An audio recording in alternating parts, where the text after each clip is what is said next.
So in the last lecture, we discussed about analysis and design of our axially loaded columns. And in this session, we will be moving towards further new sums regarding our axially loaded columns, and we'll be also starting with our circular columns. Clear? So starting with our first sum, the first question here is, design a short RC column that is square in section for an axial compressive factored load. It is given axial compressive factored load, so no need to multiply it by 1.5. M20 concrete and Fe415 steel, the grade of concrete and steel are given. Use minimum percentage longitudinal reinforcement. That means in the previous session we have discussed that the first question was given for 2%, second was given for 1%, and here it is mentioned as use minimum percentage of steel, that is longitudinal reinforcement.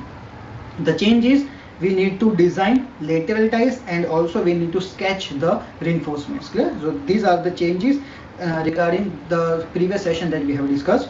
So moving further, first we will be checking that what is the minimum percentage of longitudinal steel as per our IS code. So as per our IS code, it is mentioned here that for columns, the section A is important, that is the cross-sectional area of longitudinal reinforcement shall not be or shall be not less than 0.8% and nor more than 6%.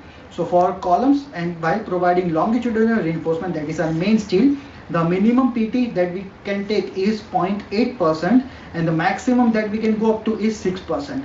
And as per our question, it is asked to use the minimum percentage longitudinal reinforcement. Clear? So the minimum percentage of longitudinal reinforcement, that is 0.8%, but 0.8% of gross sectional area, that means 0.08 of AG. Clear? Now keep in mind, always it is in the terms of AG.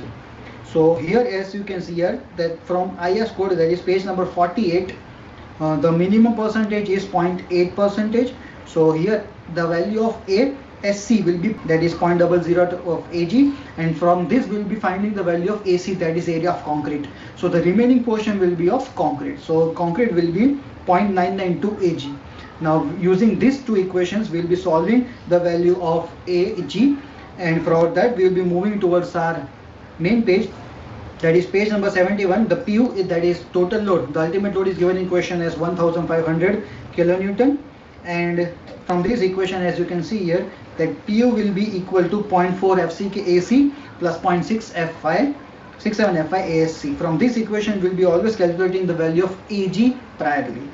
So using this equation we get the value of AG to be this. Okay? Now as again it is given as to be, we need to design it as a square column, so we always need to do the square root of this value that we have just calculated. So the value comes out to be 384.3. so the side or the dimension that we require to be minimum is 384.3.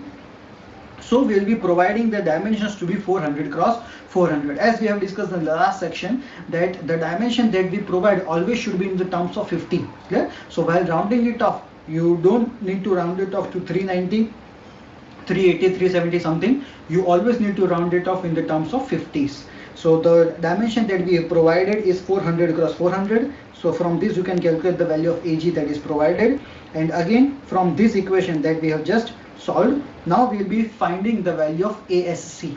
So again we will be solving the same equation, and now we will be providing our subject to be of ASC.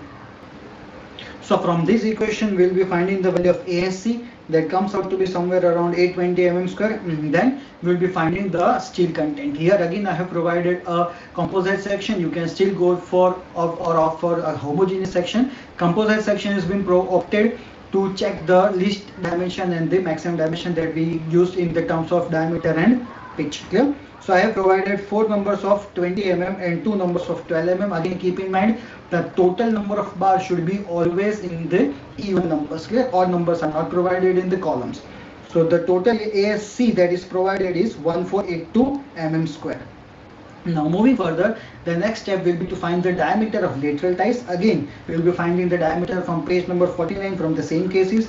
The two cases are mentioned here. The first case is the dimension or the diameter should be at least 1/4 of the diameter of larger bar. So the larger bar that we have provided was 20. So 1/4 of 20 comes out to be 5.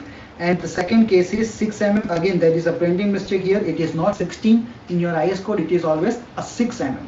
So do not change anything in the IS code. Just remember for your future references. So out of these two values, we always take the higher value. So out of these two values, the higher value is 6 mm. So we'll be taking the diameter of lateral tie to be of 6 mm. So the diameter is completed. Now we'll be going towards the next step, that is to find the pitch. And to find the pitch, again we'll be finding from the same page number, same case. Now we'll be moving over to case number 1. So here there are 3 cases being mentioned, and out of these 3 cases, the minimum value should be opted for pitch. So the first case here is least lateral dimension. As you have provided a square column, so both the sides will be of same dimension. So out of these two, the least will be also the same, that is 400.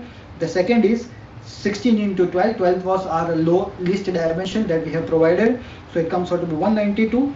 And the third case is 300. Clear? So the pitch that we'll be providing is 192 and we'll be rounding it off. So we'll be rounding it off to 190. So we'll be rounding it off to 190. Clear? It is not the dimension of column. For dimensions of column only you need to round it off to the 50s value, that is 150, 250, 350, etc. Clear? Or hundreds. And in the terms of pitch, you can round it off to the nearest whole number, that is 190 or 180 or 170, whatever. Clear? So this is the pitch that will be providing. So the next step will be the design. Now this is something new. So for design of lateral ties, I request you all to pause your video and move on to page number 49 and 50 for this case. So for design of lateral ties, we always need to refer page number 49 and page number 50. Now what do you mean by lateral tie design? The lateral design or the design of lateral ties just means that we will be providing an open tie or will be providing a closed tie. We always need to check this value only, that is we'll be providing an open tie for our lateral ties or will be providing a closed tie. And for that we will be finding this case, that is on page number 49. It represents that if the longitudinal bars spaced at a distance of not exceeding 48 times the diameter of the tie are effectively tied in 2 directions, additional longitudinal bars in between these bars need to be tied in one direction by open ties. Means if this case is satisfied, then we always need to provide an open tie, and if this case is not satisfied, then we'll be providing a closed tie. It is just simple as that. Clear? So first we need to identify what is this step or what is this equation means, and for that we'll be referring to page number 50, figure number 9. So page number 50, figure number 9. The first thing we'll be need to identify is this value, that is 48 phi TR, and TR is the transverse reinforcement. In our case, the transverse reinforcement is lateral ties. That means diameter of lateral ties. In our case, diameter of lateral ties is 6 mm. Now what does this equation mean? This equation means that this distance, that is the distance between the two corner bars, if this distance is less than or equal to 48 phi TR, that is as mentioned in our IS code, we'll be providing open ties, and if the distance between two corner bars is greater than 48 phi TR, that is a transverse reinforcement, we will be providing a closed tie. Clear? So we just need to identify this relation. So first we'll be finding the value of 48 TR. So 48 TR, that is 48 T, comes out to be 288 mm. So the next thing will be to identify this length, that is the distance between the corner bars. Now as we have seen that this is the dimension of our column, and we have taken the dimension of column to be 400 mm. So this distance will be 400 mm. Clear? Now these bars, as you can see, as provided with some cover. So in beams also we are taking cover, in columns will be also taking the cover, and the cover will be the same. We will be providing 50 mm cover on both sides. Clear? So on both sides we will be providing 50 mm cover, and the distance is, as you can see here, this line. If you see this line properly, it is from the center of the bar. It is not from the edge, from the edge of the bar. So the dimension will be from center to center. So the total length or the total distance between corner bars, the distance between two corner bars comes out to be 400 was our total length, total distance, minus 2 into 50. Minus 2 into 50, that means minus this to cover, and minus 20. Minus 20 means half of bar cut from this end and half of the bar cut from this end, as we are dealing with center to center distance. So the total dimension remains is 280 mm. So the total dimension, it is 280 mm, and if it satisfies this equation, then we'll be providing open ties. If it does not satisfy the equation, then we'll be providing closed ties. You just need to find these values. So our answer, that is 48 TR, was 288, and the distance between corner bar is 280. So in this case 280 is less than 288, so this equation is satisfied. So if this equation is satisfied, then we will be providing a open tie. Clear? So open tie will be provided, and if the value comes here, it will be greater, then we will be providing closed tie. So for design of lateral ties, you always need to check this equation that is given in your page number 49 and 50. Yeah. Now we will be moving towards the sketch, that is reinforcements. So here, how to plot the sketch? We always need to find two sketches or plot two sketches, that is our elevational view and our plan. So this will be our elevational view, this will be our elevation, and this is our plan. So the column will be a 400 cross 400 that we have just found out. This will be our main reinforcements. This will be our corner bars of higher diameter, and this will be my center bar of lower diameter. If you have taken homogeneous section, and then all the 6 bars will be of same diameter. This will be my lateral ties, and this will be the open tie that we have provided. So always need to know that this is the open tie, and if it was a closed tie, then we will be closing this loop. Just there is a difference here. Clear? So the design of lateral tie means whether we will be providing an open tie or a closed tie. If it is an open tie, then we will be providing open tie, as you can see here, and if it is comes out to be closed tie, then we will be just closing this loop. So this is reinforcements, and this will be our detailing, that is, this is our accessory column for 400 cross 400 mm. This will be our longitudinal bars, that is main bars. We have provided 4 numbers of 20 mm and 2 numbers of 12 mm, and this will be the lateral ties that we have provided of 6 mm diameter with a center to center distance or pitch of 190 mm. Okay? So this is the sketch or reinforcement detail that you need to draw whenever asked. Now moving on to the next sum, it is of circular section. It is asked, find the area of steel required to carry an axial load of 1100 kilonewton by using helical reinforcement. Helical reinforcement, that means spiral reinforcement, and whenever helical reinforcements or spiral reinforcement are asked, it means the question is of circular columns. Use M25 concrete and Fe415 steel. Okay? So the first thing that we need to know is to identify the M20 and Fe415 steel, and next we'll be going to our main case, that is, we'll be moving to page number 71, clause number 39.4. Here the clause refers compression members with helical reinforcement. That means this clause is to be checked when we are dealing with circular columns. Clear? And now as we are dealing with circular columns, we'll be checking this clause, that is 39.4. And in this case, we'll be always identifying the equation from this first para. That is, the strength of compression member with helical reinforcement satisfying the requirement in 9.4.1, that means the above cases, that was for lateral ties, shall be taken as 1.05 times the strength of similar member with lateral ties. Now what does it mean? It somewhat sounds complicated if you read here, but it is very simple. It just means that there is no equation to find the load, that is PU, for a circular column. Will be always using the equation of PU for lateral columns only, that is lateral ties only, but with a certain changes. Now what the change is? The change is that the strength of compression member of helical reinforcement will be taken as 1.05 times the strength of lateral ties. So we will be always using the equation that we already seen, that is PU equal to 0.4 FCK plus FCK AC plus 0.67 FI AC. We'll be using the same equation, just we need to change the loading conditions. This load, that is 1100 kilonewton, is for circular column. We need to convert it into load for lateral ties. Clear? So just the load conversion is in picture. So as you can see here, the strength of column, as per our equation, the strength of column with helical reinforcement will be equal to the strength of tied column, and we need to find this value, that is strength of tied column.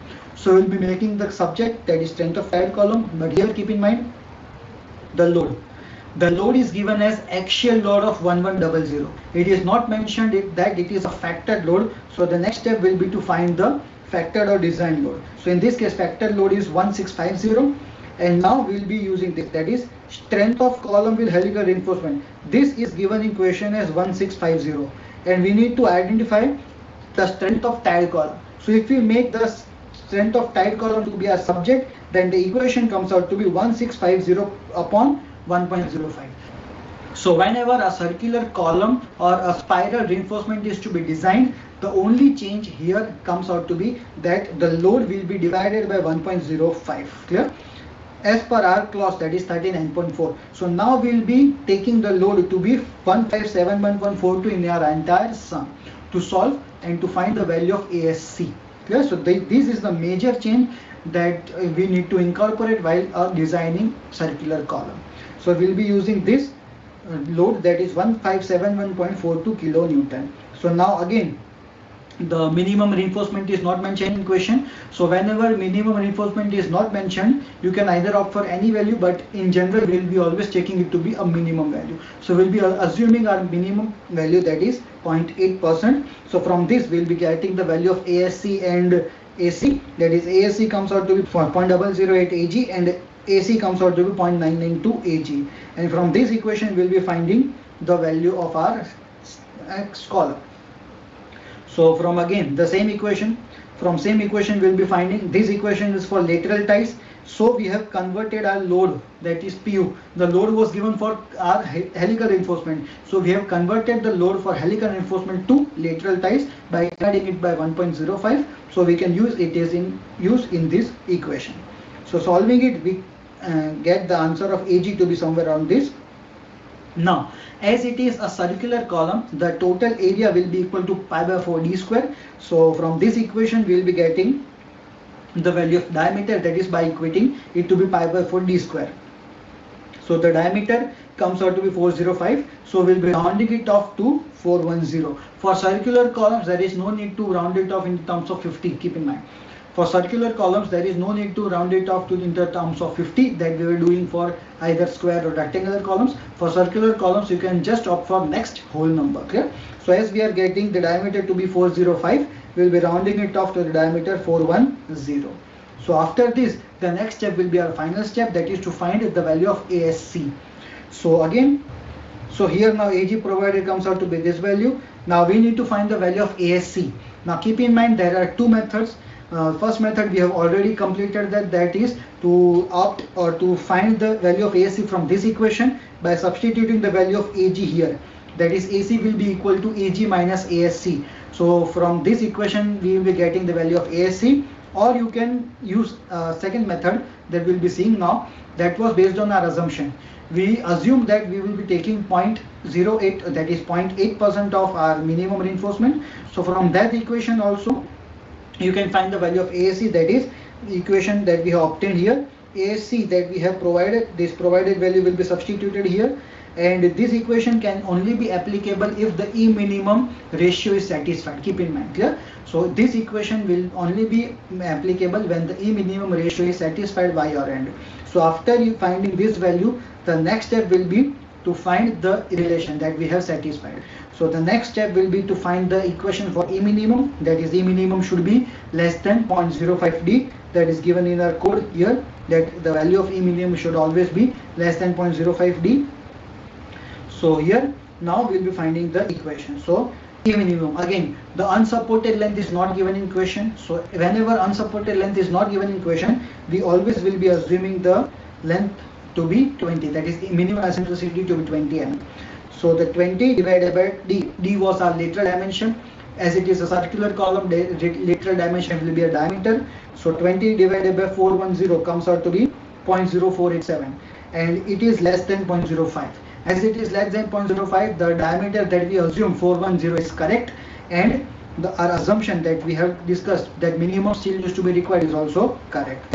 If this answer is not satisfied, then we need to change our assumption. We either will be using the assumption that is will be taking 1% steel or 2% steel. Yeah? Now this is the area and the number of bars that will be providing to sustain the given load in the question. So this is our exercise problem for today's, and in the next session we'll be designing our column in detail and we'll be seeing further more sums. Thank you.